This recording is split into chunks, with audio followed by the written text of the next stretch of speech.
Papež Frančišek je sprejel avdienco udeležence simpozija o okrožnici Popolorum Progressio. Dogodek je potekal na temo perspektive za služenje celostnemu človeškemu razvoju 50 let po okrožnici. Organiziral ga je dikasterij za služenje celostnemu človeškemu razvoju, katerega ustanovitev sovpada z okroglo obletnico izdaje okrožnice Pavla VI. Ravno on je bil tisti, ki je opredelil pomen celostnega razvoja in ponudil strnjeno formulo razvoj vsakega človeka in vsega človeka. Papež Frančišek je v govoru izhajal iz vprašanja, kaj danes in za bližnjo prihodnost pomeni celostni razvoj, torej razvoj vsakega človeka in vsega človeka.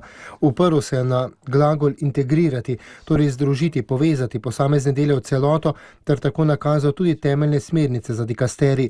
Na prvem mestu je izpostavil povezovanje različnih narodov na zemlji.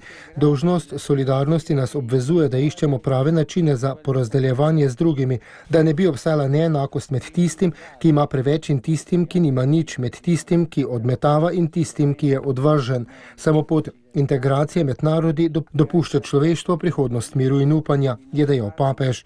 Drugi vidik celostnega razvoja je ponuditi izvedljive modele družbene integracije. Vsak lahko prispeva k družbi, vsak ima neko značilnost, ki lahko pomaga pri skupnem življenju. Nihče ni izključen iz prizadevanja za dobro vseh.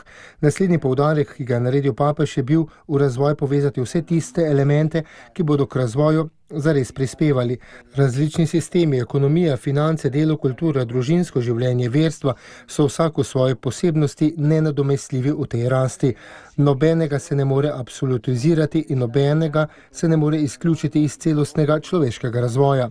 Pri celostnem razvoju tako gre po papeževih besedah za povezovanje individualne in skupne razsežnosti.